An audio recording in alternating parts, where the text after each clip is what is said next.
Tere tulemast, kuulad Grit Startup turunduse podcasti, kus uurime edukatelt Eesti idufirmadelt, mis on nende turunduses töötanud. Mina olen Andres Unt. Ja mina olen Katri ja Helena Komp. Ja täna me lähme päris süvitsi ühe teemaga, mis ei ole võib-olla nii tavapärane turunduses, mida võib-olla Eesti maastikul nii palju ei tehta. Ja meil on külas Priit, vanus 32, abielus. Aga tegelikult Priit on Wise'ist ja Priit on siis tiitliga Senior Display and Programmatic Manager. Pidin selle maha lugema siit. Ja Priit saab kohe seletada ise, mida see tähendab. Aga veel enne me räägime reklaamidest, acquisitionist ja sellest, kuidas tehakse turundust ettevõttes, kus tegelikult äritulemus on kõige olulisem. Nii et tere Priit! Tervist! Ja nagu ikka, siis meie selle hooaja toetaja on Zone ja ülilahe ettevõte. Meil on siin vahepeal nendega suhted läinud väga heaks, mõtlevad täiega igasugu lahedaid ideid ja kõike, kuidas teha. Ja eile olin ühel konverentsil, kus Maiduk esines, kes tõi näite ühest ettevõttest, kellega tal oli hea koostöö, siis ta ütles, et vaat, et Zone, et tehke nii nagu Zone teeb, et nendega tuleb head asja, sest nad annavad piisavalt vabadust. Aga Zone pakub siis, põhimõtteliselt kui sa oled äri, siis mine zone.ee, et seal saad majutada oma veebilehte, saad veebilehte luua, neil on mingisugused väga lahedad seal ka mingid vibe koodimise taolised tööriistad tekkinud. Et väga asjalik asi ja väga põnev ettevõte, kuigi kaua turul olnud, aga tegelikult seal on põnevust palju. Ja ma väga soovitan sul tänasele episoodile keskenduda korralikult, sellepärast et jutt on intensiivne. Mõistlik on seda kuulata ja jagada oma kolleegidega ka peale episoodi. Nii et ja kindlasti mõistlik on kuulata seda mitte siis kiirendusega, et me kõik kuulame podcast'e mingi 1,3 või ma vahepeal isegi mõningaid 1,9 olen kuulanud, aga siis ma vaatasin, juba läheb liiga hulluks. Et seda kui te selle suudate ära kuulata mingi 1,5 kiirusel, siis jõhker, et lihtsalt, et protsessida kõike seda, mis siit tulema hakkab, siis ma soovitan 1,0 kiirus valida. Jah. Tänage mind hiljem. Aga anname sõna Priidule. Tere Priit, räägi Wise'ist ja räägi enda rollist Wise'is. Ja, et tänud kutsumast. Tulen siis Wise'ist. Oleme ettevõtte, kes siis tegeleb rahvusvaheliste maksetega ja lisaks ka veel siis enda raha hoiustamisega ja kasvatamisega. Ja mina kui siis Senior Display ja Programmatic Manager olen osa meie marketing tiimist. Meil tiimis on tegelikult osa inimesi Tallinnas, osa inimesi Londonis. Marketing tiimis meil kokku on peaaegu 300 inimest juba nüüd ja kogu aeg ka kasvame, sest et erinevaid tegevusi ja suundi, kuhu me turundusega lähme, on päris palju. Aga enne kui me lähme sinna sinu spetsiifikasse, anna väike ülevaade sellest Wise'i turunduse arhitektuurist. Ja, et meil on tegelikult turunduses on tiimid võrdlemisi lahku löödud, et erinevad tiimid siis tegelevad erinevate suundadega väga spetsiifiliselt. Ehk siis näiteks organic, social või siis SEO content, SEO product, need kõik on täiesti eraldi tiimid. Samamoodi on meil ka näiteks paid social, kes tegeleb siis sotsiaalmeedias paid acquisitioniga ja siis on ka minu enda tiim, kus kohas me tegeleme siis programmatic advertisinguga ja lisaks ka veel siis app acquisition. No päris korralik. Aga hakkame siis sinu teemaga pihta, see programmatic advertising. Mis see on? Jah, kui nüüd natuke võib-olla lihtsamalt öelda, siis tegelikult tegemist on automatiseeritud reklaami ostmisega. Võib mõelda niimoodi, et kui mingitel aegadel mindi otse mõne veebisaidi juurde öeldi, et tere, ma tahaks teie käest reklaami osta ja saatke mulle pakkumine, siis suurel skaalal on seda tegelikult väga-väga raske teha. Et kui tahad jõuda tuhandete veebisaitideni, mitte ainult mõne üksikuni ja leida siis oma potentsiaalsed kliendid ülesse, siis seda tegelikult saab teha ainult läbi programmatic advertisingu. Ja üldjuhul, kuidas meie kategoriseerime siis programmatic advertisingut, on kõik see, mida saab läbi selle ahela osta siis näiteks veebisaitidelt või siis äppide siseselt erinevad siis reklaampinnad, mis koonduvad siis kõik ühte ökosüsteemi kokku. Ja kas Google Performance Max on eraldi asi? Mina ütleks, et see on veidike teine teema, sest et suur vahe, ma arvan, et programmatic advertising puhul selles mõistes, kuidas meie seda vaatame võib-olla siis versus näiteks Performance Max, on see, et Performance Max on hästi siuke black box kind of solution. Sa paned sinna mingi budgeti ja sa saad midagi vastu, aga tegelikult sa ei näe individuaalselt väga hästi, mis midagi täpselt tegi. Siis programmatiku puhul on see, et kõik data, kuhu iga näiteks reklaami kuvamine, kuhu iga erinev targeting parameeter läks, et kõik on vabalt kättesaadav ja vabalt kontrollitav. Aga millised need programmatic platvormid on peamiselt, mida kasutatakse? Ja, et suured ettevõtted või siis isegi ka suuremad agentuurid tavaliselt kasutavad siis kas DV360, mis on Google'i poolt loodud, Trade Desk, üks suurimaid platvorme ja lisaks ka siis Amazon DSP, mis on küll natuke teistsuguse nurga alt, aga põhimõte on sama. Ja kui sa nullist üles ehitad seda programmatic strateegiat, et mis on siis esimesed otsused ja esimesed sammud, mida sa teed? Kui nüüd minna võib-olla, üks asi on kindlasti see, et tahan reklaami osta, siis küsimus on alati selles, et miks ma seda ostan. Ja näiteks minu enda seisukoha pealt on alati kõige olulisem see audience, kui nii öelda. Et tegelikult, kui mõelda võib-olla veidike laiemalt, siis muidugi jah, programmatic võimaldab ma ei tea, ühes kuus näiteks 100 000 erinevat veebisaiti kuvada, aga küsimus on alati selles, et miks seda teha ja kuidas seda teha, siis alati see audience'i küsimus tuleb esimesena õhku. Kas ma jõuan ja kuidas ma jõuan siis selle inimeseni, keda ma soovin päriselt targetida. Ja alustab kõige alguses tegelikult ongi see, et mis data mul endal olemas on. Kas mul on mingit datat enda olemasolevate klientide kohta?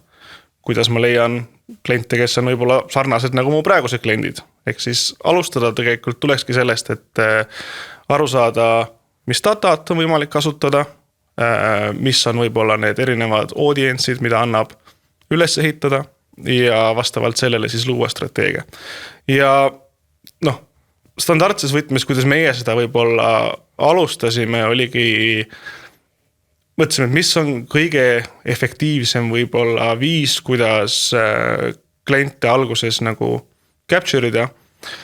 Oligi, et vaatasime, et meil on väga palju website visitore, kes näiteks mitte kunagi ei ole veel registreerinud, nad lihtsalt käivad võib-olla huvi pärast külastavad, aga nad ei ole seda viimast sammu veel teinud. Ja siis me otsustasimegi, et paneme enda veebisaidile ilma piksliteta tegelikult ongi väga keeruline, aga pikslid, mis capture ivad siis meie website visitore ja lõime selle pealt audience'id ja hakkasime siis inimesi tegelikult targetima, kes tõenäoliselt on väga high intent audience, aga neil on seda viimast push'i vaja.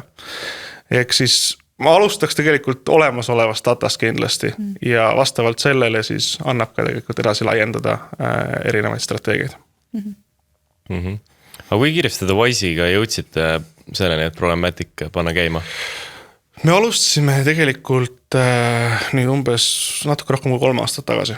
Et see tegelikult, kui mõelda, et Wise on juba tegelikult palju kauem eksisteerinud, siis see oli võib-olla natukene, kui nüüd mõelda nagu hilisem staadium, sest et küsimus on alati selles, et kui alustada uue platvormiga, et mis see lisandväärtus on.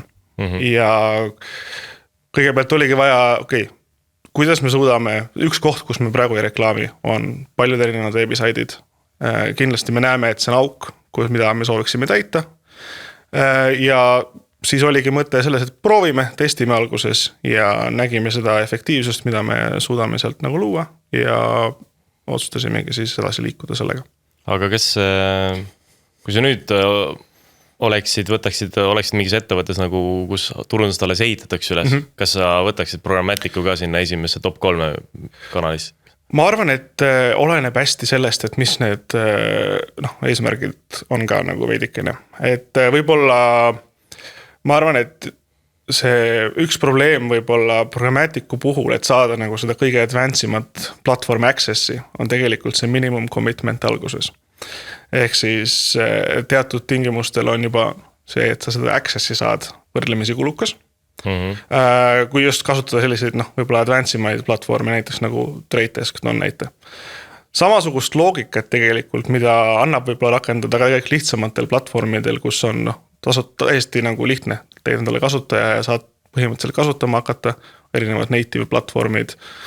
Tegelikult kogu see inventory jookseb ka Tradedeski sisse, aga lihtsalt mitte võib-olla täielikult, aga lihtsalt saab alustada ikkagi näiteks native advertising uga, mida väga palju Eestis tegelikult nii väga võib-olla ei tehta. Native advertising tähendabki siis, et... Native advertising selle koha pealt, et reklaamid, mis on tegelikult content'i sees. Ehk siis on näiteks mingi uudiste sait, seal on erinevad pealkirjad uudistele, aga üks on näiteks sponsorid seal vahel. Ehk siis tegelikult seda annab ka läbi Programmaticu osta, et sa ei pea konkreetselt sellele veebisaidi ka ühendust võtma ja ütlema, et ma tahan teie saidil seda teha, vaid tegelikult on võimalik seda ka teha läbi automatiseeritud viisi. Mis sammastest see strateegia koosneb? Et selgita korra natuke seda Programmatic advertising strateegiat. Okei. Et on, nagu ma ennem ka mainisin natukene, et üks asi oli see, et nagu mis data olemas on, aga teine küsimus on see, et kuidas see data võib-olla üldse jõuab. Et peamine asi ongi see, et Programmatic advertising puhul, mis on kõige suurem nagu pluss, kui seda kasutada, ongi see, et datat on meeletult palju. Ja data puhul on ka nagu muidugi on see, et kas oskad seda datat kasutada või mitte. Et see on nagu hästi nagu suur erinevus selles, kas kampaania saab üldse edukas olla või mitte. Ja näiteks meie puhul, meie teeme suur osa meie niinimetatud strateegiast on siis, nagu ma mainisin juba, retargeting strategy, kus kohas me siis targetime inimesi, kes külastavad meie veebisaiti, aga ei ole veel konverteerinud. Ja me mõõdame siis ka tegelikult juba ennem seda, kui me inimestele reklaami kuvame, me üritame aru saada sellest, et mitu päeva tagasi nad viimati meie veebisaidil käisid. Ehk siis, kui on meil Pixel on installitud veebisaidile, siis platvorm ise tegelikult suudab aru saada, et millal see event siis viimati fire'is, ütleme niimoodi. Ja vastavalt sellele me saame ka enda nimetatud biddingud, palju me oleme nõus siis ühe kliendi reklaami kuvamise eest maksma. Me saame seda siis ka vastavalt sellele optimeerida, millal nad viimati meie veebisaiti kasutasid. Mis tegelikult on meeletult suur vahe. Sest me oleme näinud, et inimesed, kes näiteks külastavad rohkem kui 30 päeva tagasi, see on põhimõtteliselt sama hea, kui nad ei olekski külastanud.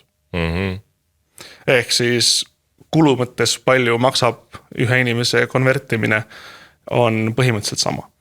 Okei, ehk siis, et kui mina nüüd hakkaks seda strateegiat endale tegema, siis ma peaksin mõtlema, et kes on see audience, keda ma tahan sihtida, et kas mul on mingid andmeid nende kohta. Just. Ja siis mõtlema, mis see targeting taktika siis on, et kuidas ma siis neile hakkan targetima. Aga ma saan aru, et uut reach'i saab seal on ju ka, et mõttes, et sul ei pea olema mingi, kas nii saab ka minna, mul ei ole mitte mingid andmeid või et ma olen nagu täitsa nullist valge lehena. Google Analytics on, aga... Jaa, ütleme seda, et loogiliselt, mingisugune veebiliikus tõenäoliselt ikkagi on, kui sa mõtled juba Programmatic advertisingu peale. Aga vähese data puhul saab kindlasti... Mul ongi ainult Google Analytics seal näiteks. GA4, that's it. No, Pixli installimine tegelikult ikkagi Google platvormiga alustada, et ma arvan, et see on üks esimesi samme. Et ilma Pixli installimiseta oled sa täiesti pime. Ehk siis ei tea üldse, mis täpsemalt nagu töötab. Et ma arvan, et saab kindlasti alustada kampaaniad ilma, et väga palju datat oleks, aga kindlasti 100% peab olema Pixel installitud veebilehel. ja kui on ka näiteks olemas veebi, näiteks soetame mobiiliäpp, mis on samamoodi tegelikult ju võimalik koht, kus inimesed saavad konvertida, siis tegelikult ka selle ühendus peaks olema kindlasti tehtud, kas siis läbi, näiteks läbi AppsFlyeri või Singulari, et oleneb siis sellest platvormist, mis on nagu inimese või ettevõtte eelistus. Räägi. Ja uue ja näiteks kui tahad leida uut reach'i, siis kindlasti on võimalik kasutada ka niinimetatud contextual audience, ehk siis inimesed, kes on teatud asjadest huvitatud või on ka olemas tegelikult kolmandate osapoolte segmendid, mis on siis loodud ettevõtete poolt, kes koguvadki hästi palju datat veebis ja nende datat on siis võimalik ka tegelikult kasutada ka enda targetimise jaoks. Aga kuidas see, räägi siis natuke sealt samast, jätkame, kus seal oli see, et 3 päeva, mis on see hea süke siis attribution window vist on selle nii, või kuidas sa nimetad seda akent, et millal ta veebilehti külastas ja millal ta siis nüüd reklaami näeb? Et ütleme niimoodi, et kõige efektiivsem üldjuhul on ikkagi vahetu lähenemine või vahetu siis reklaami kuvamine pärast seda, kui ta on su veebisaiti külastanud. Ehk siis esimesed paar päeva töötavad üldjuhul kõige efektiivsemalt ja pärast seda see vaikselt läheb see efektiivsus, reklaami efektiivsus tegelikult allapoole. Aga selle jaoks on ka hästi oluline ka see niinimetatud bit factoring, ehk siis reaalajas saab otsustada, palju sa oled nõus iga kuvamise eest maksma. Tõenäoliselt, kui inimene külastas mu veebisaiti nädal aega tagasi, siis selle kuvamise eest kindlasti peaks vähem maksma. Kõik oleneb muidugi ka sellest, et mis see nagu kokkuvõttes see economics nagu välja toob, et mis need nagu targetid sisemiselt on ja kõik muud asjad. Kui me natuke räägime ka sellest audience'ist, kellele te siis reklaamite, keda te oma sealt veebilehelt kokku korjate, et kuidas te üldse mõtlete audience'i peale, et mis on teie loogika, kuidas prioritiseerida, defineerida lisaks sellele, et see 24 tundi tagasi külastaja on võib-olla olulisem kui see 30 päeva tagasi külastaja. Ja mis terminit te kasutate selleks, mis see teie žargoon on seal? Et meil on selles mõttes nagu meie analüütikud siselt kasutavad audience segmentation project. Ehk siis tegelikult kõik kliendid on võrdlemisi erinevad. Ehk siis Wise'i puhul mõni klient tuleb ja kasutab meid ainult selle jaoks, et näiteks saata raha ühest riigist teise. Teine klient tuleb ja kasutab meid selle pärast, et kasutada Wise'i kaarti välismaal, et säästa siis vahendustasude pealt. Ehk siis neid klienditüüpe on nagu hästi erinevaid ja kliendid on ise ka hästi erinevad. Mõni käib iga päev või iga nädal välismaal ja mõni on ainult võib-olla kord aastas. Ehk siis tegelikult sealt tekib meie jaoks see niinimetatud kliendi väärtus ehk siis lifetime value. Ja lifetime value me kasutame siis erinevaid average'id, et erinevaid keskmisi, mille järgi me paneme siis paika ka selle, et kui palju me oleme nõus siis reklaamis maksma ühe kliendi eest. Ehk siis sealt see peamiselt tulebki, mis on see lifetime value, mis on nende conversion rate'id erinevatel klientidel ja selle põhjal siis paneme ka erinevad targetid paika. Kas te seda ka jälgite, et see audience ei overlapi teiste meediakanalitega või niimoodi, et ta ei näeks reklaami Metas ja ma ei tea Google'is? Ja, et me üritame seda, kõik oleneb internal attribution modelist, kuidas nagu asjad nagu väärtustatud on. Aga teatud juhtudel me kindlasti exclude'ime näiteks inimesi, kes näiteks külastasid meie saiti näiteks läbi meta-äädi. Esimesed 30 päeva me tavaliselt, et see neid inimesi ei targeti. Ja meil on see tehtud klikipõhiselt, sest on ainuke viis, kuidas tegelikult platvormide vaheliselt saab seda kontrollida. Ehk siis me teame, et klient tuli ühest kanalist, meil on seal siis samamoodi see recency window, millest me rääkisime ennem, et tegelikult seda sama süsteemi saab kasutada ka selle jaoks, et inimene külastas läbi meta 30 päeva tagasi, pärast 30. päeva hakkame targetima. Ja me saame, need window'd on nagu need Aga miks näiteks meta, aga näiteks niimoodi on, et kas see on meta klient on siuke, et temale võib hiljem hakata targetima või? Pigem on küsimus selles, et mis see nagu incrementality on. Ehk siis, et mis on nagu kõige efektiivsem moodus, kuidas kuluefektiivselt siis klienti saada. Ehk siis, kui me oleme juba metas näiteks reklaami kuvanud, siis tõenäosus, et ta konverdib läbi meta on juba võrdlemisi, võib olla võrdlemisi suur. Samal ajal võib-olla ma maksan üle tänu sellele, et ma näitan talle teises platvormis reklaami ka. Et see on see balancing, aga see oleneb ka täpselt sellest, et mis turg on, mis need vastavad nagu need mõõdikud on, et see igal turul täpselt samamoodi ei ole kindlasti. Korraks siuke väike step back, et sa ütlesid incrementality mõõtmine, seleta hästi lihtsalt lahti kuulajale, mida see täpsemalt tähendab? Okei. No näiteks kasuta... Eesti keeles inkrementaalsus. Inkrementaalsus just. Et oletame, et ettevõte jooksutab reklaami 5 erinevas kanalis. Ja nende 5 erinevas kanalis iga platvorm tegelikult arvab, et tal on õigus ja tema tõi selle kliendi. Tõenäoliselt platvorm ei tea, mis see tema väärtus tegelikult üldjuhul on, sest et kõik platvormid üldjuhul on last touch attribution, näitasime reklaami, saime conversioni. Et inkrementaalsus selle koha pealt võib öelda seda, et mis on see nagu päris lisandväärtus, mida iga reklaami kuvamine siis tegelikult toob. Et saab erinevaid näiteks teste teha, jooksutad 5 kanalit, lükka üks kanal näiteks 8 kuuks välja, vaata, kas business metrikud päriselt muutuvad või mitte. Kui business metrikud ei muutunud ja vastavalt nendel targetitele, mis on, siis tõenäoliselt see inkrementaalsus võib olla väiksem kui esialgselt arvatud. Ehk siis see ongi peamiselt selle jaoks, et aru saada, mis see nagu parim mediumiks on, et mitte kuskil nagu otseselt reklaami ees ka üle maksta. Okei.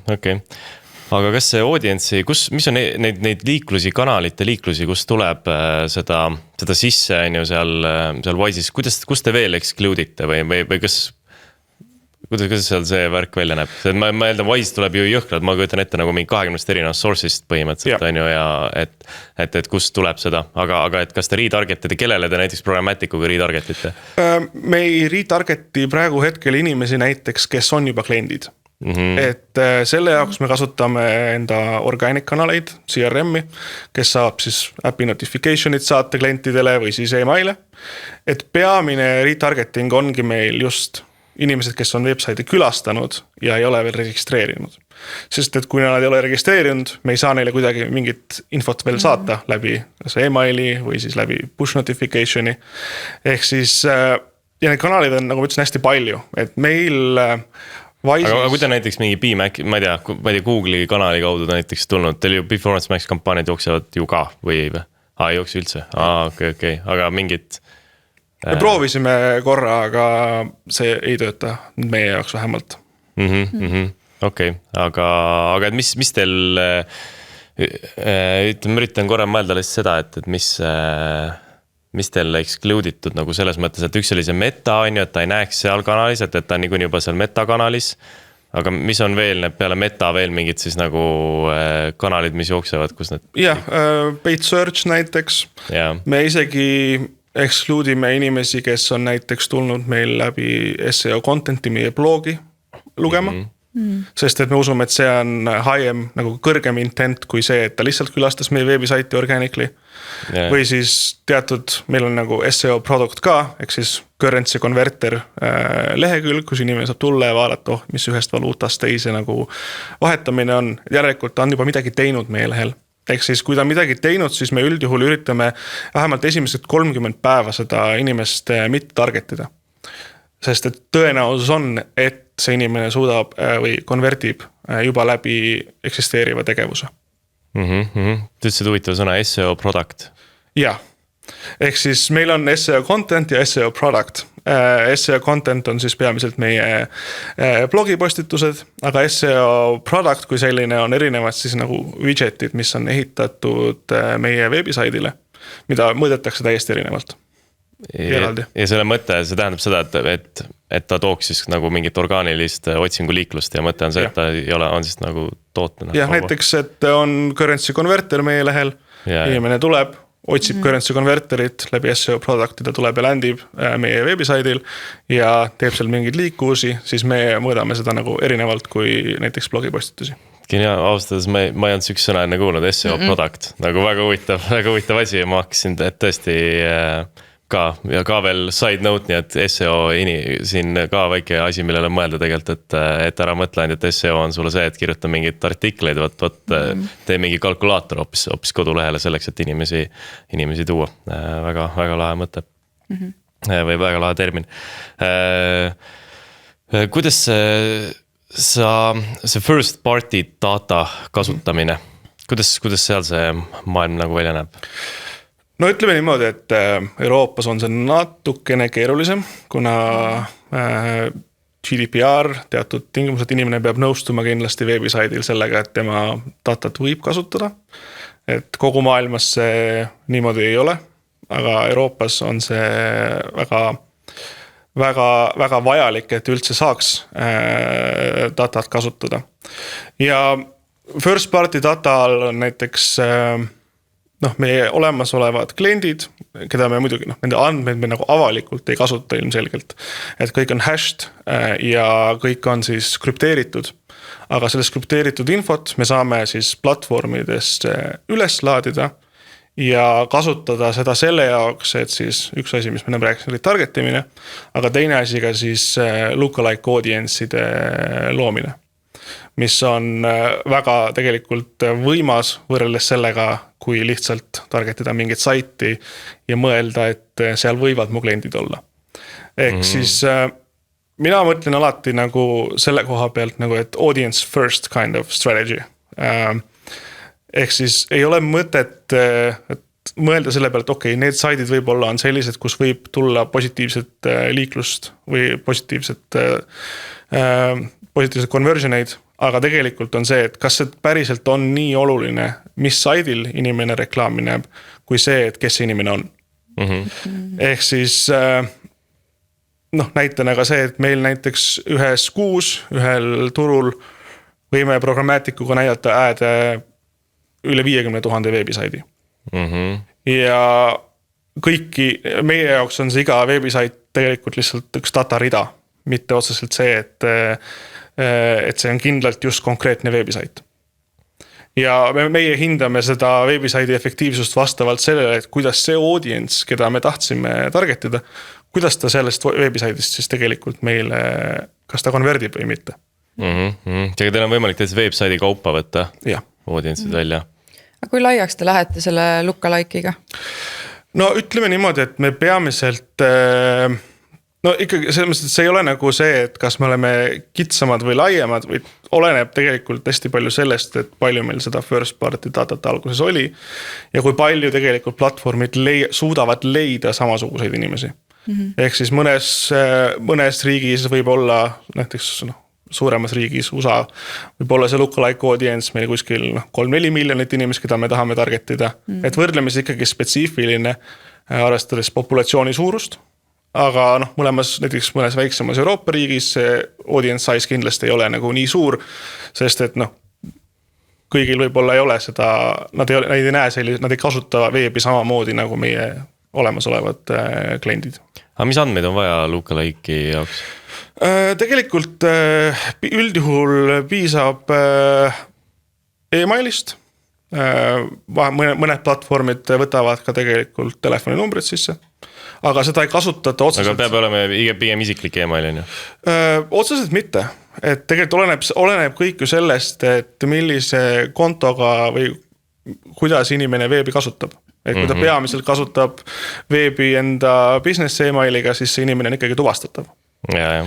Et aga nagu ma ütlesin ka alguses, et me ei kasuta seda nagu otseselt, et me laeme nüüd e-mailid ülesse, või tegelikult ennem seda, kui üldse keegi saab datat nagu kasutada, see tegelikult krüpteeritakse ära, et keegi tegelikult ei näe seda reaalselt, mis seal inimese nagu data on. Aga platvormid omavahel suudavad sellest nagu krüpteeringust nagu aru saada. Okei, väga peen. korra küsin seda ka, et kui palju te püüate oma mingite konkurentide kliente püüda, kas te sinnamaale lähete ka? Natuke kindlasti, et programmatic poole pealt on see võib-olla natukene nüüd keerulisem, sellepärast, et kui me ei tea, kas ta on nende klient või mitte, siis on nagu väga raske seda audientsi paika panna. Aga ma tean, et meie paid search tiim kindlasti teeb seda biddingut, kus kohas klientid otsivad teatud konkurentide termineid ja me üritame siis oma reklaamidega ka search'is seal olla. Aga programmatikuga siis nagu niimoodi otseselt ei saa teha, et sa ei saa... Saab, kui data on olemas. Ehk siis... väga peensustesse minna, siis näiteks on teatud riikides näiteks card providerid pakuvad näiteks kliendi behavior datat. Ehk siis me teame, et näiteks Brasiilias need kliendid kasutasid oma kaarti, et osta lennupileteid. Toon näite lihtsalt, et siis kui me tahaksime nende inimesi, kes võib-olla on travel intent, me teame, et nad on hiljuti lennupiletid ostnud ja me tahame, et nad kasutaks Wise'i kaarti, kui nad välismaal lähevad, siis me saame näiteks neid inimesi nagu näiteks targetida. Kõik oleneb alati sellest, mis data nagu olemas on. Ja. Kas muidu seal, kui sükust uut audientsi minna võtma, kas seal on, kas nad pakuvad samamoodi mingit huviala, kas seal on ka nagu mingi huvialade põhiseid sükest segmenti, mis saad teha? Ja. Need platvormid? Ja tegelikult on see, et alguses, kui see lookalike nagu oleneb, mis conversion eventi siis lookalike'i jaoks kasutada. Et kas me kasutame seda, et inimene registreerus või see, kes on juba olnud näiteks klient mõnda aega. Et me saame valida, kui nagu süvitsi me tahame minna. Üldjuhul mida rohkem süvitsi lähed, seda väiksem see audience on, sest et inimesi on tõenäoliselt vähem, kes on sellised, kes nagu juba kasutavad su nagu toodet. Ja kumb väärtuslikum on? Oled kokkuvõttes, ütleme seda, et kui sul on ruumi skeelida, siis ei pea minema nii süvitsi. Kui on väga nagu economically väga raske, et oma payback targeteid saada, siis kindlasti peaks alustama võib-olla rohkem süvitsi, tegema selle võimalikult efektiivseks ja siis laiendama. Aga kui uut täitsa korraselt lookalike'ist minna jälle sinna new audience'i peale, kas seal on ka selles mõttes see, nii nagu sul on mingi metas ja Google'is, et sa saad nagu mingi interestite järgi näiteks mingi hakata sihtima või kuidas? Ütleme niimoodi, et kui või see ei ole mõistlik või? Lookalike audience'i, kui alguses kreitida, siis tegelikult on kõiki neid third party segmente näha. Sa näed täpselt, millest su lookalike koosneb. Aga eks sa ikkagi ainult teeksid lookalike'i või? Ja lookalike sisaldab ka intereste ja muid termineid. Aga täitsa sükest new audience'i, custom audience'i on ka tekitada seal? Kindlasti saab, aga mina ütleks selle kohta seda, et üldjuhul need ei tööta väga hästi. Ja. Eks kui sa retargetima ei lähe, siis tegelikult ei ole mõtet sinna programmatikusse minna, kas mingi sükse pöidla reegli saab teha? Ma ei ütleks seda, sest meie oleme hästi nagu performance focused. Et väga, enam ütleme seda, et 80% inimesi maailmas või ettevõtted või agentuure kasutavad programmatic advertising ut brand awareness'i jaoks või consideration'i jaoks. Et keegi väga ei mõtle üldjuhul selle peale, et seda saab kasutada kui performance acquisition channel. Et see on nagu hästi nagu suur erinevus, et enamus tegelikult kas kasutab seda selle jaoks, et automaatselt näiteks connected TV'd osta, mingi teatud video placement online'is. Ehk siis sealt tuleb nagu hästi nagu suur vahe, et kuidas sa enda jaoks defineerid selle, et mis asi see programmatic nagu on. Et täiesti uus audience, kui lookalike üldse ei ole, siis tulebki tegelikult katsetada erinevaid segmente, nagu sa ütlesid, see interest näiteks, et erinevad huvid, mis inimestel on, üldjuhul see ei ole nii efektiivne, aga see on võimalus tegelikult data kogumiseks. Ja.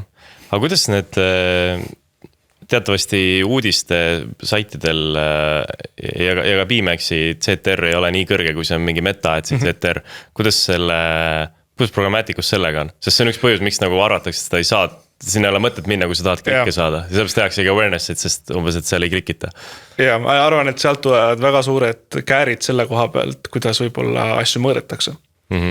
Ehk siis klikid ei ole meie peamine KPI või CTR.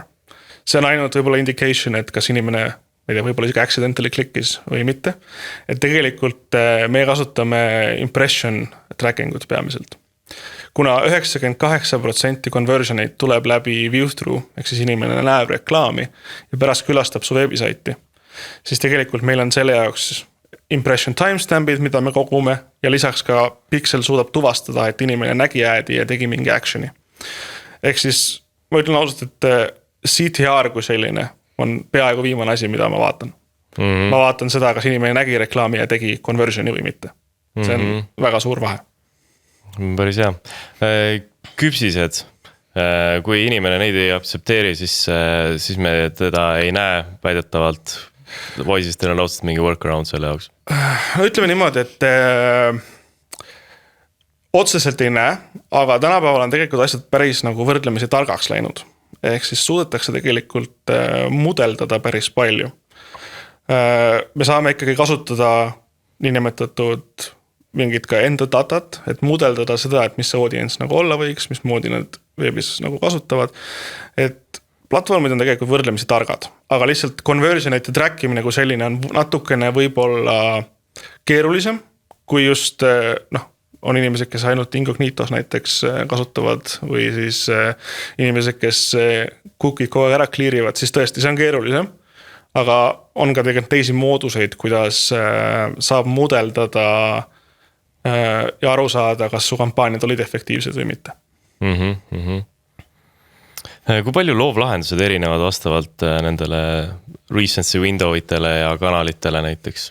Palju te seal neid kuidagi jaotate? Jaa, üldjuhul meil ikkagi creative'id on võrdlemisi nagu erinevad. Et sama creative'iga, kus ma lähen, meie siis ütleme selle kohta consideration campaigns, kui me läheme uut audience'i siis nagu capture ima. Et Creative kui selline on tegelikult suunatud inimesele, kes ei ole meie veebisaiti kordagi kasutanud, ei ole meie veebisaiti külastanud. Ehk siis see on ka meie jaoks hästi nagu täpne või vajalik informatsioon, et meie lähme ainult uut audience'i, me lähme targetima ainult neid inimesi, kes ei ole meie veebisaiti külastanud. Ja kõik ülejäänud, kui nad on juba veebisaiti külastanud, meie kutsume seda kui siis retargeting. Ehk siis ja need creative'id on ka tegelikult erinevad, sest et üks creative ütleb sulle tõenäoliselt, et find out more, teine ütleb sulle juba, et sign up. Et seal creative'itega nagu annab nagu selles mõttes mängida. Aga üldiselt 8 jaotuvad? Meie üldjuhul jagame need nagu peamiselt 8, aga lisaks sellele ka vastavalt siis erinevatele tootegruppidele meil on nagu erinevad nagu creative'id, et kas me pushime kaardi antud turul, kas me pushime enda send money tootegruppi, et siis olenevalt sellele on ka siis nagu creative'id erinevad. Et päris nii hull ei ole, et mingisugune retargeting ja sama toode võib näha seal mingeid erinevaid loovlahendusi, et seal ikkagi pigem on ikkagi üks nagu... Jaa, et üldjuhul meil need nagu vastavalt brand guideline'idele ja vastavalt sellele, kuidas meil, siis nagu need lahendused on võrdlemisi sarnased, aga lihtsalt see messaging ja see, mis on nagu võrdlemisi, on erinev, et jah. Sa ütlesid, et consideration stage, kas awareness stage eksisteerib üldse Wise'i turunduses või ta on mingi PR või? Eksisteerib ja see on tegelikult rohkem nagu viimase meie nagu paari aasta asi, et tundub võib-olla imelik, et suur ettevõte aastaid tegutsenud, et miks te awareness'it pole varem nagu väga palju teinud. Kunagi tegite, võtsite riided sellest ära? Jah, nagu see oli rohkem nagu, see ei olnud nagu paid, ütleme nii, et see ei olnud nagu paid activity. Ja see on paid awareness. Just, et jah, awareness stage eksisteerib meil ka. Peamiselt, kui me oleme teatud riikides awareness'i rohkem pushinud, kasutame CTV-d, rohkem impactful environment'e või siis digital out of home, läbi programmaatiku saab ka out of home osta. Et ei ole ainult see, et sa näed reklaami õues ja ei ole võimalik sind enam targetada. Ehk siis awareness stage'is me kasutame erinevaid teistsuguseid targetimisvõimalusi, aga alati eesmärk on selles, et me suudame neid inimesi capture'ida ka pärast siis consideration stage'is ja lõpus ka siis retargeting stage'is. Ehk siis see funnel peab olema ühtne. Ja toon näite, et meil on võimalik näiteks retargetida inimesi, kes näevad õues äädi. Me teame, et nende mobiil oli võrdlemisi lähedal. Me näitame neile siis consideration äädi, video äädi. Me vaatasime, et inimene on rohkem kui 50% meie videot vaadanud. Siis me saame juba talle display'ga järgneda. Vau, okay. see on väga kõrgem pilotaaž, et ma arvan, kõigil tuli peaaegu siuke kadedus praegu, et siuke värksüsteem, aga kui me juba sinna Out of Home'i juurde läksime, kas välireklaam töötab? Töötab, aga oleneb, mida sa mõõdad. Ehk siis kui CTR-i mõõdad, siis jah, just, et tegelikult on see, et just brand awareness'i puhul kui selline asi, et sealt mingit kohest nagu impact'i, ma ei tea, bottom of the funnel conversion itesse saada on tegelikult võrdlemisi keeruline. Et brand awareness'i puhul ma arvan, et peamine ongi see pikaajaline brändi mõõtmine, kui väga su bränd on tuntud näiteks teatud riigis. Aga sa ei saa eeldada, et see tegevus sulle koheselt toob palju siis bottom of the funnel conversioneid. Ehk siis uusi registrationeid või uusi kliente, aktiivseid kliente. Et see on natukene nagu, ma arvan, et asi, millega tuleb nagu, kui minna juba out of home'i tegema või näiteks kas või CTV-d või mingit more upper funnel activity, siis see toidab seda pikaajalist funnelit, aga mitte koheselt. Ja tegelikult, et sul peab see järgmised sammud olema väga hästi seadistatud, et see nagu ära töötaks. Et pole mõtet teha awareness kampaaniat, kui su järgmised sammud ei ole läbi mõeldud. Ja sa ei tea, mis su targetid on. Ehk siis ma arvan, et väga paljud nagu eksivad võib-olla selle koha pealt, et jooksutame reklaami, vaatame, mis juhtub. Tegelikult peaks mõtlema kõigepealt seda, et mis mu target on. Kui kiiresti mul on vaja sellest reklaamist raha tagasi teenida. Ja siis vastavalt sellele on juba mingid mõõdikud olemas, kuidas hinnata palju paremini, kuidas peaks üldse reklaami jooksutama. Aga kas on mingid vahendid, see out of home'i ja digifunnel, tundub süke, et me kõik tahaks sükest asja endale ehitada, aga et võib-olla meil ei ole seda mingi programmatic, ma eeldan, et see on üks programmatic platvorm läbi, mille teil see kõik käib põhimõtteliselt on ju, või mingi üks nagu ökosüsteem, eks ole. Et mida ma näiteks saan täna teha, kui ma nüüd lähen Šveitsi.co's, saan endale pinna, panen selle üles, et natuke tekitada siis seda, et mul oleks mingisugune teekond. Et ütleme seda, et ilma programmatic lahenduseta retargetida inimesi konkreetselt on keeruline. Sest et samamoodi Šveitsi.co teeb ka programmatic lahendusi mõnes riigis. Need saab osta läbi programmatiku, et see ei ole nagu, et lähed otse nende juurde. Tegelikult ei peagi võib-olla otse nende juurde minema. Ma lihtsalt teen selle seadistamise nagu enda poolt ise ära. Et seal ongi see, et see on nagu natukene keerulisem, aga sel juhul ongi nagu see, et tuleb ikkagi mõõta nagu seda pikaajalist nagu brändi, kas teil on sisemiselt mingi süsteem üles ehitatud, mis suudab siis brand awareness'i long term mõõta või on ka siis võimalik kasutada kolmandaid ettevõtteid, kes aitavad siis nende lahendusteni jõuda. Et see on väga analüütiline protsess taustal, mis toimub. Ja et üldjuhul on selle jaoks ikkagi eraldi nagu kas juba ettevõtted või siis päris nagu korralik analytics team, kes seda suudab kokku panna. Kuidas The Wise'is mõõdate brändi teadlikkust? Meil on sisemiselt on struktuur, kuidas me üritame seda mõõta, kindlasti brand lift study'd on osa sellest, aga seda üleüldist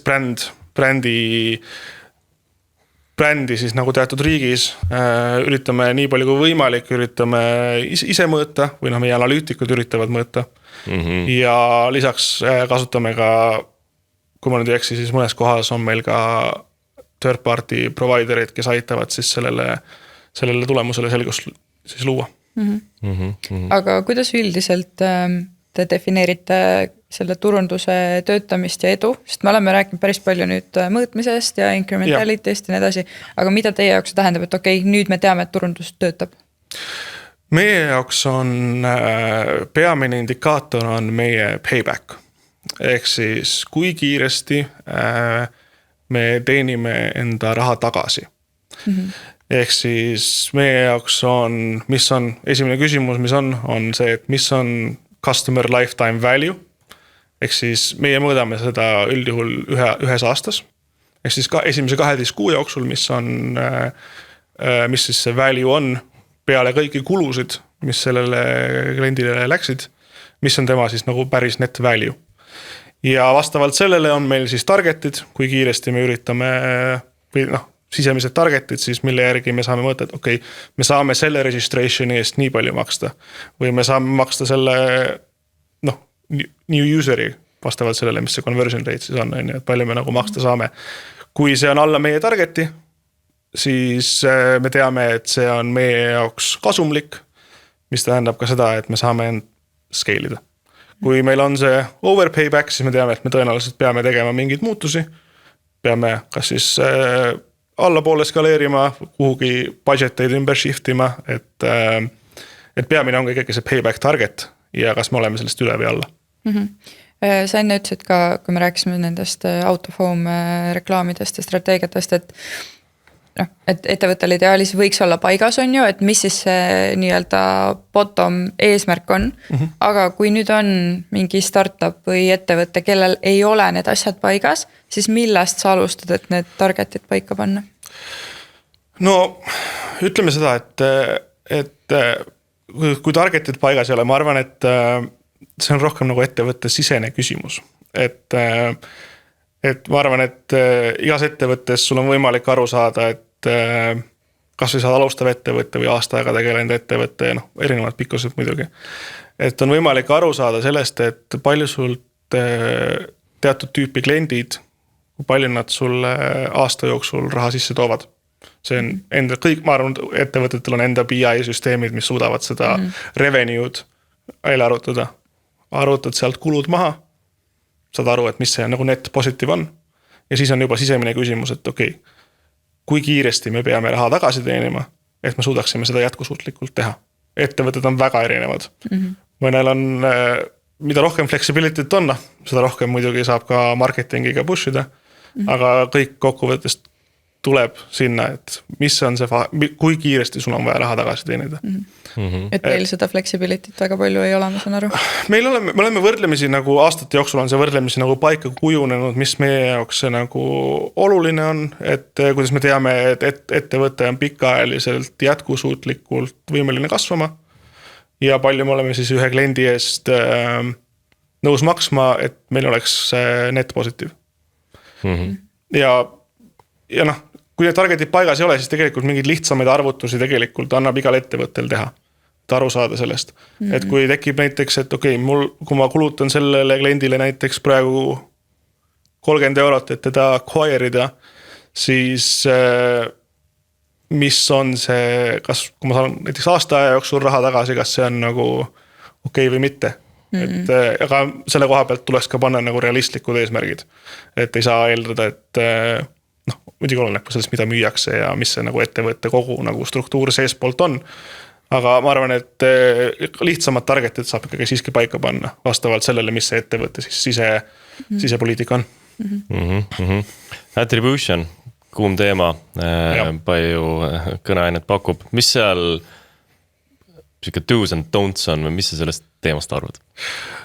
Ma arvan, et hästi palju tehakse hetkel on kõik nagu ma alguses ka mainisin, oli see last touch attribution, mis on nagu kõik platvormid arvavad, et neil on alati õigus, sest et nemad nägid seda klienti viimasena ja said conversioni.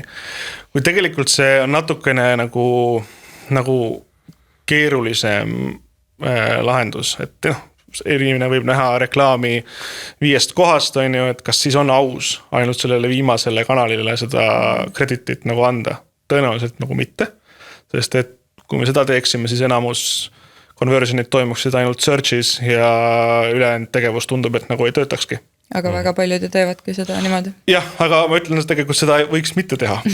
Et meil on näiteks mitu, meil on näiteks kusjuures jah, selles prep-kõnes sa veel ütlesid niimoodi, et kui me vaatame seda, siis ainult brand-kampaaniad töötavad, et tegelikult veel jõuame veel omakorda sinna, et justkui veel Google Search, aga veel ainult brand-kampaaniad. Jah, just, et me võime jõuamegi tegelikult nagu sinna lõpuks on, aga tegelikult ju mingi asi loob seda intenti.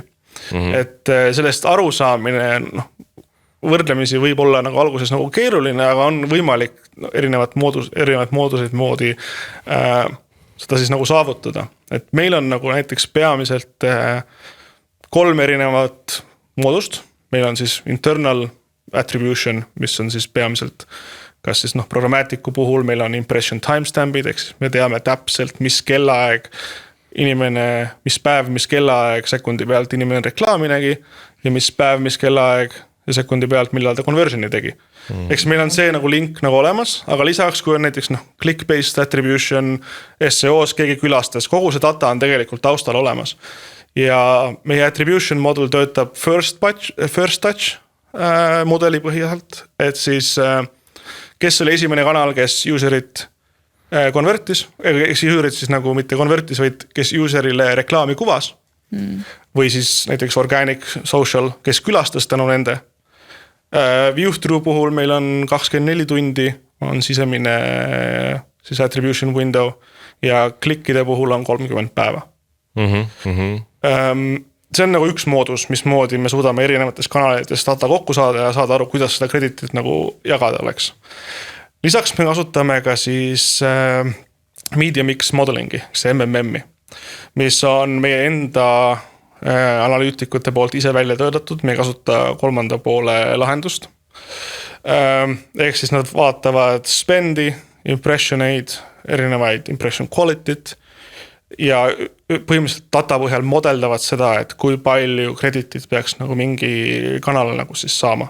Et see jookseb nagu, see on nagu teine layer, kuidas me üritame aru saada, mis töötab, mis mitte. Ja kolmas ja ma arvan, et kõige olulisem layer on tegelikult incrementality testing.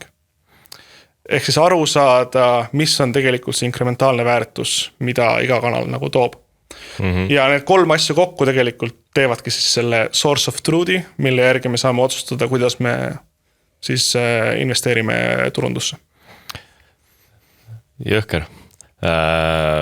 Kuidas kas inkrementaalsustest ei ole, ongi tegelikult põhimõtteliselt niimoodi, et sul peab olema see kogu data ja andmete jooksmine paigas ja siis sa lihtsalt hakkad kanalid välja lülitama? Tegelikult ma ütlen seda, et incrementality testingu jaoks ei pea otseselt olema tegelikult kõik asjad paigas trackingu mõttes. Et suurtemates riikides on võib-olla see nagu natukene isegi nagu lihtsam, et lülitad pool riiki näiteks välja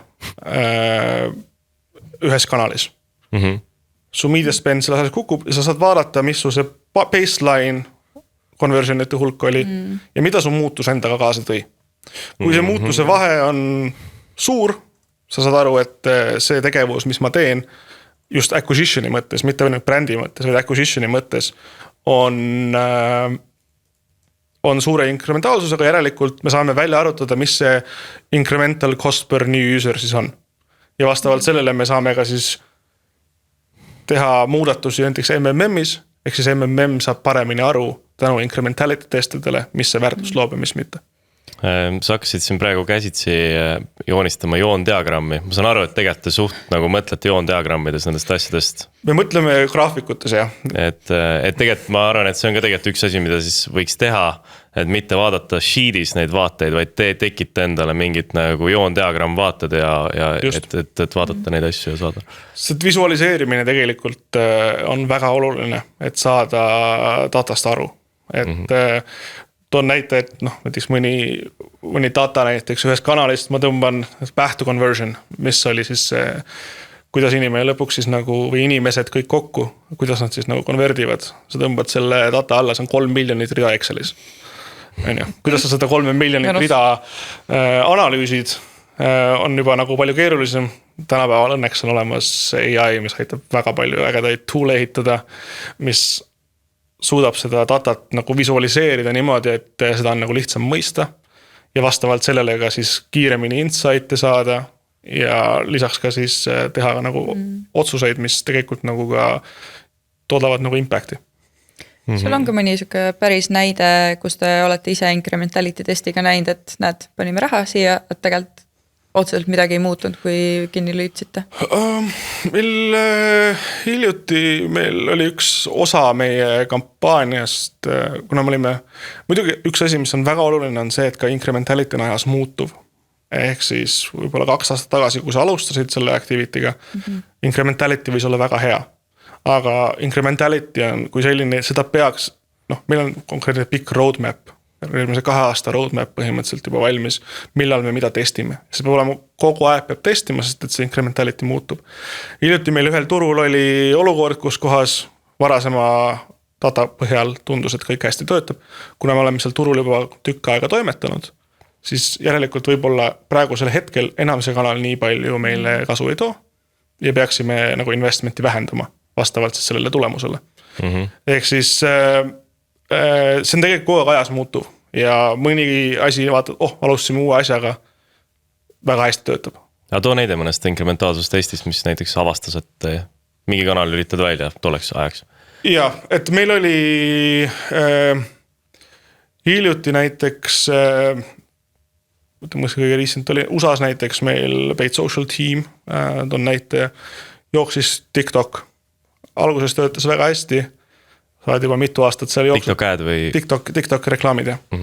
Ja nägime, et okei, see töötab, aga meie actual incremental CPR on tegelikult palju kõrgem, mis tähendab seda, et meie payback targetite mõttes, mis ma alguses nagu rääkisin, või ennem, on the over payback.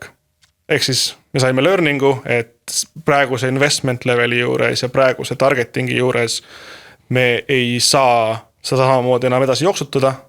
Ja tõenäoliselt me peame ühe registrationi eest selles platvormis vähem maksma, võib-olla ka spendi vähendama, et seal nagu selliseid nagu näiteid on tegelikult nagu päris palju. Ja hiljuti positiivse poole pealt hiljuti alustasime programmatic activity'ga Norras, mida me näiteks varem teinud seal ei olnud. Nägime, et meie targetide suhtes, see on väga positiivne lüke, et me sellega alustasime. Kuidas arvutada valiidset inkrementaalsustesti pikkust? Conversionite hulk on üldjuhul see, mis määrab päris palju. Aga kas seal on mingi valem? Tead, analistid üldjuhul annavad mingid soovitusi ja platvormid ise tegelikult, kui teha conversion lift test annab sama mõnikord läbi platvormide teha, annavad teatud soovitusi, et palju neid conversioneid vaja on statistilise siis, et statistikale validity, et palju neid conversioneid nagu vaja on. Et meil üldjuhul analistid annavad soovitusi ja vastavalt sellele panesse see paika, et konkreetselt nagu formulat, sest see on nii hästi erinev, et oleneb, palju sul turul hetkel turundustegevust juba näiteks on, see on väga oluline. Et kui sul on näiteks juba 10 kanalit näiteks jookseb on ja sa lisad sinna ühe juurde väiksema spendiga, siis tõenäoliselt sa ei näe mitte midagi, vahet ei ole, mis sa teed. Ehk siis ma arvan, et põhisõnum on nagu see, et tuleb nagu vaadata ka seda, et mis nagu päriselt nagu teistes kanalites toimub. Et saada aru, et see conversionite hulk, mis sa nagu juurde on vaja saada, on ikkagi nagu significant. Sest et muidu sa lihtsalt ei suuda seda konkreetselt nagu hästi mõõta. Okei. Kuidas hakata seda, see on minu arust nagu hea mõte kuidagi, et see oma see turundus shiftida nagu sellele, et proovida seda first touch hakata teada saama ja selle järgi kanaleid prioritiseerima, aga kuidas sealt pihta hakata või kuidas ma saan hakata nägema seda first touch kanalit või niimoodi? No esmane tegelikult, orgaaniku puhul on nagu võrdlemisi lihtne, või isegi kui sul on Google Analytics olemas. Ja kui sa suudad seda enda sisemise databaasiga connectida, ehk siis see klient, me teame, et ta külastas. Igal kliendil on oma, või igal inimesel isegi kes registreeri on tegelikult mingi ID küljes.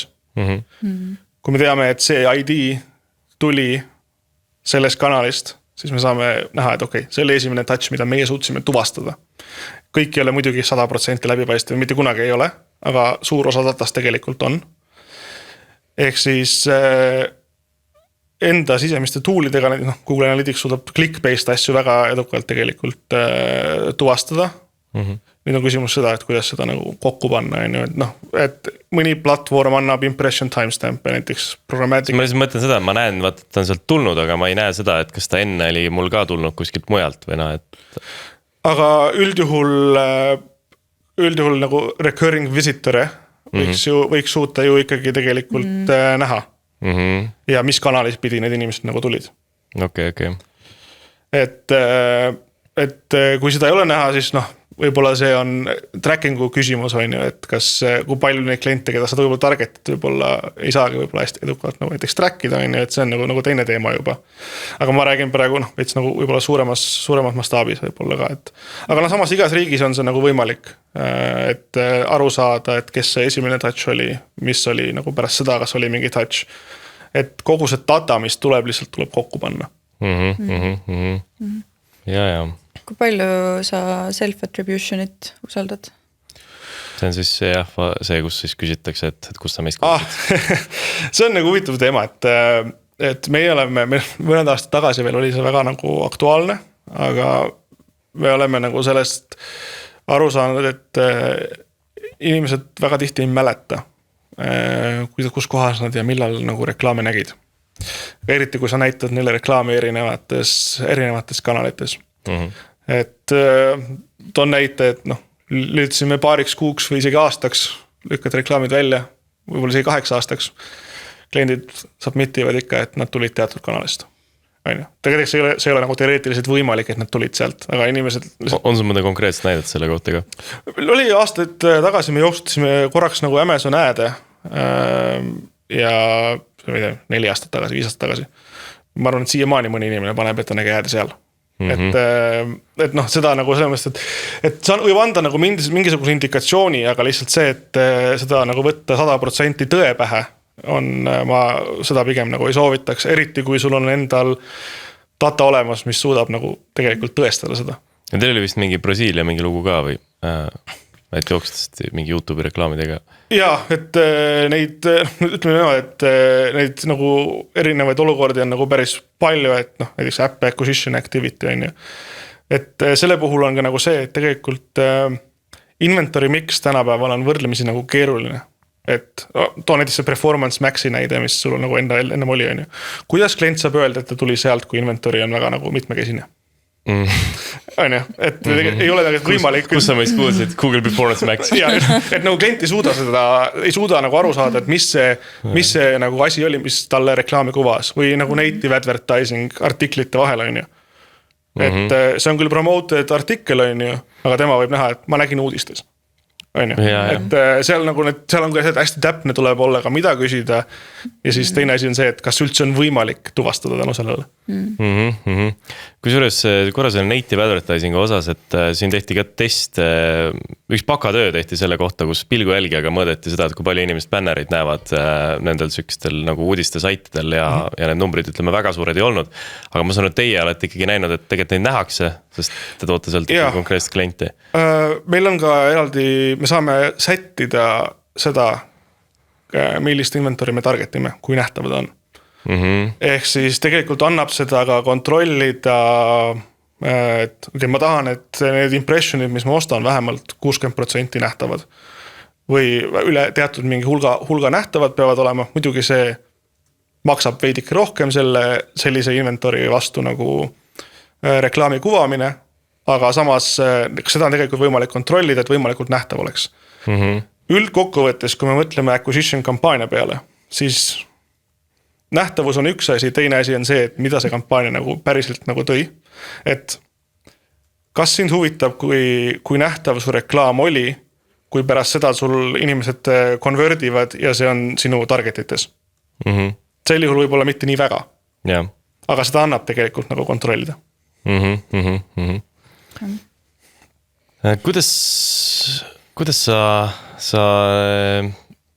Kuidas see bidding strateegiate osa teil on, et teil on ju seal ka mingid päris hullud strateegiad on ja mingi metoodikad? Jaa, et üldjuhul on see, et kuna üks asi on see, et mis siis nagu platvorm näitab, et näitasid seal 10 000 saidil reklaami, need olid siis, seal maksid selle eest CPM-i näiteks, oletame nii palju oli registration'it on näite. Me lükkame selle läbi enda siis internal attribution modeli ja MMM-i, mis me juba ennem rääkisime. Ja me näeme, et platvorm arvas, et seal on 10 registration'it, pärast seda, kui see meie attribution'ist läbi käis, tegelikult sealt saidilt tuli ainult 2. Vastavalt sellele, mis meie siis nagu need targetid on ja mis me näeme, et mis päriselt see media cost versus meie internal CPR et mis see nagu suhe on ja mis on nagu CPR vahe meie internal datas versus siis selles, mis sa platvormis näed. Me saame ehitada tegelikult mõelda kui konfitsendid. Ehk siis platvorm nägi 10 registration'it, meie nägime 2, siis me saame selle kordaja sinna vahele panna ja saada aru, et okei, kui ma platvormis näen sellist numbrit, mis tähendab, et ma tegelikult peaks 5 korda vähem selle eest maksma kui ennem. Vastavalt siis sellele, mis ta nagu targetud on. Ehk siis neid konfitsente, sisemise data, platvormi data vahel annab paika panna ja vastavalt sellele ka siis seda CPM biddingut kontrollida. Kuidas teil see Wise'i turunduse planeerimine on, kas teil on kindlasti mingid tsüklid ja asjad ja kas te vaatate tsüklites enamasti asju või on mingid kvartalid või? Meil on, kunagi me tegime rohkem kvartalipõhiselt, aga praegu meil on ka suurem planning on poole aasta jooksul. Kuna meil on kanaleid hästi palju, meil on testimist väga palju, mis tähendab seda, et me peame sünkima ka teiste kanalitega. Millal keegi saab oma mingit testi jooksutada. Ja ma just mõtlen, et te ei saa ju selleks, et see asi läheks liiga hulluks, vaid et see nagu andmed oleksid nagu kuidagi mõistlikult nagu tuleksid samaaegselt, et siis kas teil on ka niimoodi, ma ei tea, kvartali alguses te panetegi nüüd asjad, testid, kõik asjad paika, need lähevadki laivi ja siis te näiteks ei puudu mingeid asju mõnda aega või? Jah, et kuna me tegelikult tegeleme hästi palju erinevates riikides, siis ongi täpselt see, et me peame koordineerima teiste tiimidega. Siis näiteks planningust, me saame testida seda selle aasta juunist kuni augustini näiteks. Meie kanaliga teeme seal incrementality testi. Teised kanalid peavad võrdlemisi stabiilselt sel hetkel asju hoidma, kui test käib. Et kui testid jooksevad, siis ülejäänud activity peab tõesti olema võrdlemisi nagu stabiilne. Ja neid teste ma saan aru, et toimub nagu üle maailma erinevatel aegadel, et see ei ole see, et te neid hoiate süngis, et seega te peategi reaalselt suutma päris jõhker nagu mida asju peas hoida. Aga kui palju igapäevaselt mingit tõstmist sul on seal nagu toolide sees? Et on ka sükest, et sa näpid seal asju, ütleme iga päev? Tegelikult seda modimist on nagu päris võrdlemisi palju. Et muidugi tänapäeval on platvormide enda niinimetatud AI-d, mis nagu natuke nagu aitavad. Aga ma arvan, et kõige suurem vahe ongi selles, et platvormid ei saa aru, mida see tähendab sinu internal metrikutes. Mis tähendab seda, et väga palju peab manually override ima, mismoodi siis nagu, et platvorm toimetaks sinu jaoks nagu õigesti. Aga üks asi on ka kindlasti see, et otsuseid ei saa teha liiga vara, ehk siis üldjuhul tavaliselt kuskil paar korda nädalas tegelikult mingid peamised põhiasjad peaks nagu üle vaatama, et asi ei läheks nagu vales suunas, aga need otsuseid ei saa ka teha, et täna nägin ühte datat, homme näen teist, ehk siis teha kiiruga otsuseid, kuna sul ei ole veel võib-olla 1-2 päevaga, sul ei pruugi olla piisavalt datat, et aru saada, mida su muudatus päriselt endaga kaasa tõi. Brändist ja performance'ist natuke ka. Et kuidas te selle brändi ja performance'i suhte peale mõtlete? On teil mingi tasakaal seal vahel? Ma arvan, et see on veidike nagu ad hoc, sest et performance, siis meie jutumärkides consideration ja retargeting campaignid on sellised, mis meil on always on. Et see ei ole niimoodi, et ma jooksutan sükest 6 aega jooksutasin kampaanias, nüüd järgmised 2 korda jooksuta. Et mul on üks kampaania, mis on aastas 2023 laivis olnud, aga ma lihtsalt muudan seal seadeid, aga kampaania selles mõttes nagu töötab. Lihtsalt seal on hästi palju muudatusi selle aja jooksul muidugi toimunud, et see ikkagi efektiivselt töötaks. Aga meie brändikampaaniad on rohkem sellised tsüklilised, ehk siis näiteks järgmised 4 kuud meil on plaanis jooksutada brändi activity't, siis tuleb turn-off period, mõned kuud, kus üritatakse aru saada, et mida see brändi activity siis nagu brändmetrikutele tähendas. Eks need turn-off periodid on nagu nagu brändi jaoks nagu olulised, et aru saada sellest, et mis need nagu, kuidas see bränd nagu tegelikult muutub. Õppida sellest, mida me siis nagu nendes brändikampaaniates nägime, datat analüüsida ja teha vajadusel muudatusi ja siis jooksutada järgmine näiteks tsükkel, et näha, et me tegime muudatused, kas see annab siis nagu mingisugust nagu näiteks paremat tulemust. Ehk siis nad on natuke nagu erinevad ja ma ütleks, et seal on nagu kindel konkreetne nagu budget split, aga ma võiks nii öelda, et saada brändi numbreid siis nagu, et muuta nagu seda brändi numbreid on tegelikult budgetit võrdlemisi ohtralt vaja. Et seal oleks päriselt mingisugune efekt. Et väga suur tegelikult on väga suur probleem on just selles, et oletame, et seda brändi budgetit ei olnud näiteks piisavalt, et neid metrikuid liigutada ja siis sa ei õpi üldse mitte midagi. Et seal on tegelikult, see balanss peab olema ja eks ajapikku kujuneb välja, et millise riigis või millise brändi jaoks, et mis need nagu erinevad nagu levelid siis on, et millega suudatakse neid brändimetrikuid muuta. Aga kuidas sa suhtud sellesse või kuidas sellest peaks mõelda see Les Binet ja Peter Fieldi see The Long and the Short of it, see, et 60% brändi, 40% activation'it? No oleneb, ma arvan, mis staadiumis ettevõte on. Et nagu me Wise'is näiteks, me alustasime brändiga võrdlemisi hiljuti. Siiamaani me suutsime kasutada enda organic marketingi ja siis ainult bottom of the funnel marketingi ja suutsime tänu sellele nagu kasvatada ettevõtet. Ma arvan, et brändi turundus kui selline, et see oleneb väga palju staadiumist, mis see nagu kasvustrateegia on, sest et kasvustrateegiad võivad olla ka hästi erinevad. Et kui näiteks, et mul on vaja võimalikult kiiresti siin turul ennast nähtavaks teha, doesn't matter the cost on ju, siis ma arvan, et võib selline brändi marketingi päris palju raha ära uputada on ju, ja tõenäoliselt ka mitte kõige efektiivsemalt. Et mis see nagu see mentality nagu in the background nagu on.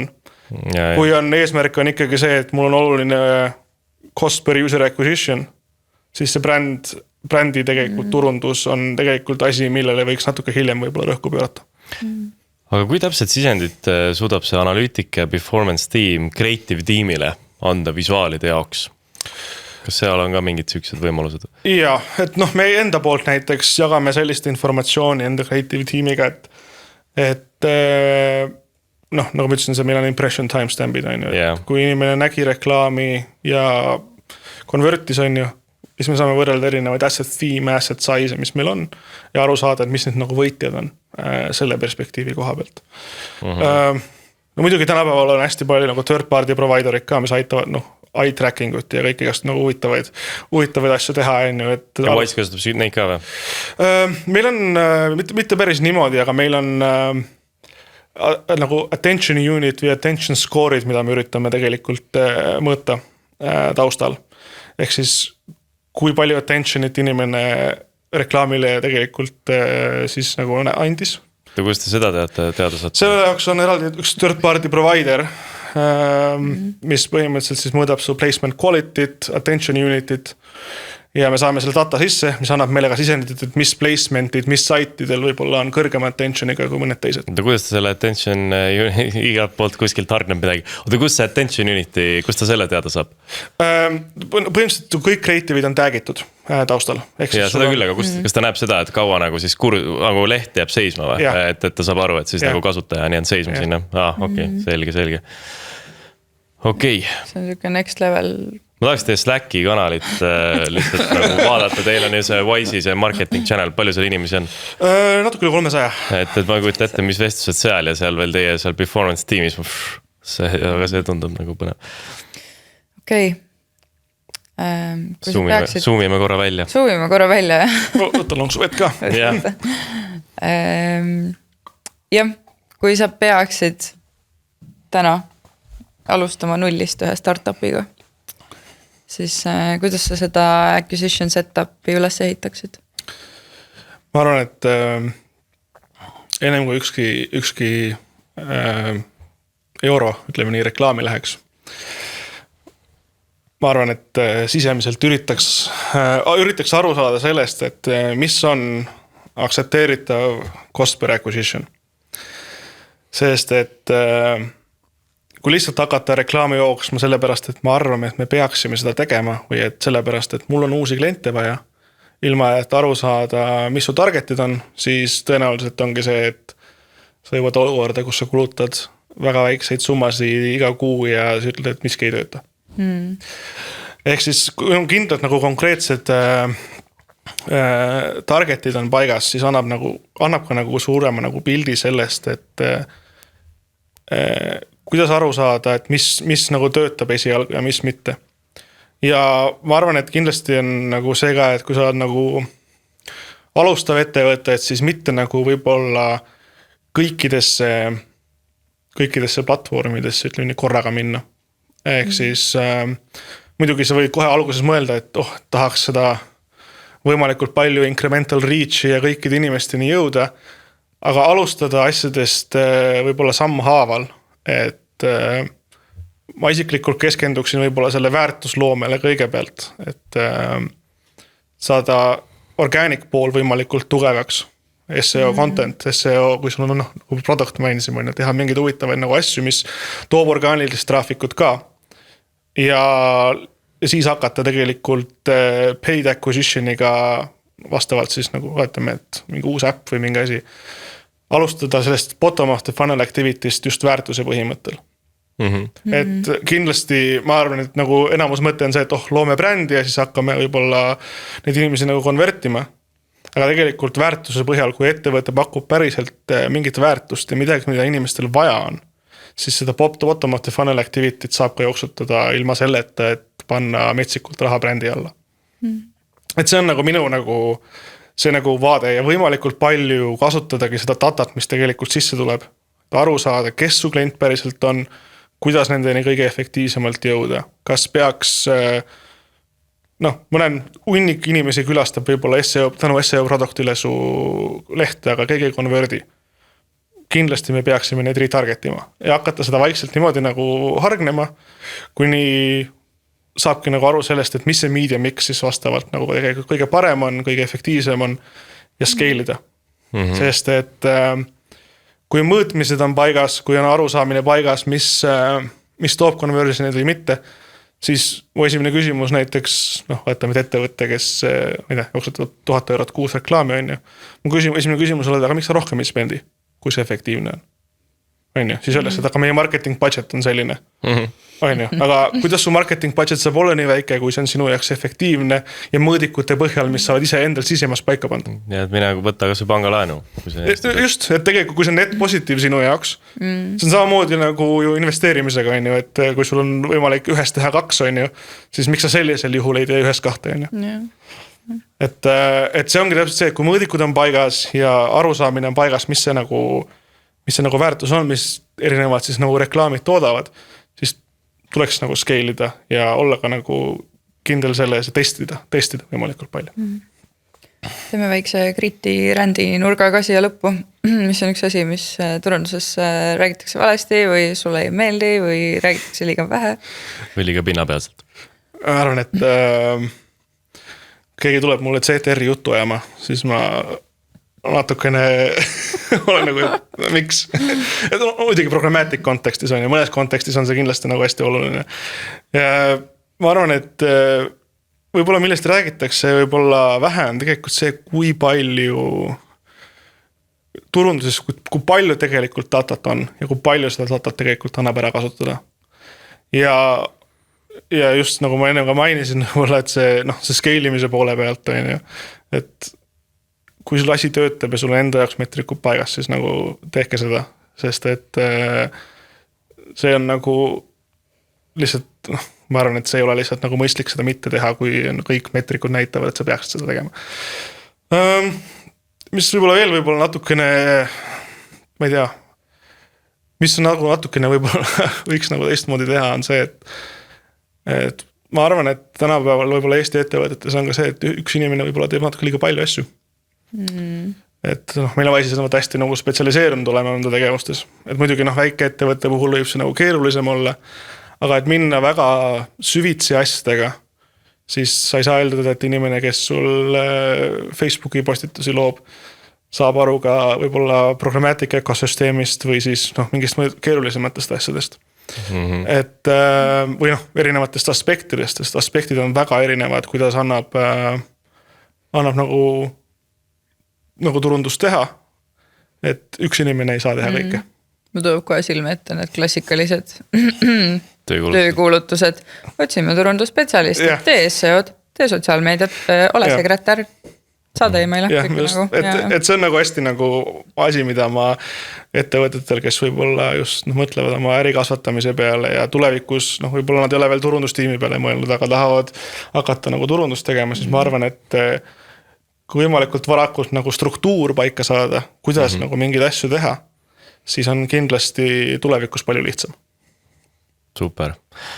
Lõpetuseks palun anna meie kuulajatele üks raamatu, blogi või podcasti soovitus. Kusjuures ma mõtlesin selle peale ja ma mõtlesin selle koha pealt niimoodi, et ma ei ole nagu väga inimene, kes hullult jälgib väga palju teiste tegemisi. Peale selle, et ma LinkedInis võib-olla mõndasid inimesi nagu jälgin ja vaatan, et nagu mis nagu üleüldiselt nagu maastikus toimub. Ma pigem soovitaksin seda, et AI tänapäeval tekib mingi huvitav mõte või ka isegi ka mõni mõte, mida me oleme näiteks siin täna rääkinud. Pane see AI-sse ja ürita aru saada, mida tema võib sulle aidata, su mõtteid lahti seletada, kuidas mingeid asju teha. Et ma ise olen ka rohkem võib-olla selline inimene, kes vaatabki seda 200 000 rida datat, üritab aru saada ja enda kontseptsioone, mis peas on, lahti mõtestada. Ja ma pigem soovitaks inimestel rohkem just seda teha, et enda mõtteid peas võib-olla natuke rohkem analüüsida ja aru saada. Üks lugemise soovitus LLM. Jah, et... Milline siis neist? Mina ma ise eelistan Geminit. Okay. Sest et... Ega jah, lugejatele soovitus Gemini. Just, et kuna ma tõesti nagu, ma arvan, et enda mõtete võib-olla lahti tegemine ei ole kursis sellega, mis nagu üleüldiselt nagu toimub. Sest et mõni raamat on ju, turundus liigub nii kiiresti. Asi, mis võib-olla 3 aastat tagasi oli valid, enam tänapäeval ei ole. Et asjad liiguvad meeletu kiirusega, asjad muutuvad väga kiiresti. Ehk siis kui minna tagasi just, ma ei tea, kas mõni podcast või mõni raamat, mis võib-olla oli isegi 2 aastat tagasi kirjutatud, ma võin öelda, et see võib-olla ei ole relevantne enam. Ehk siis ise researchi teha võimalikult palju ja enda mõtteid nagu lahti mõtestada, ma arvan, et aitab ka pikas perspektiivis kaasa. No fantastiline.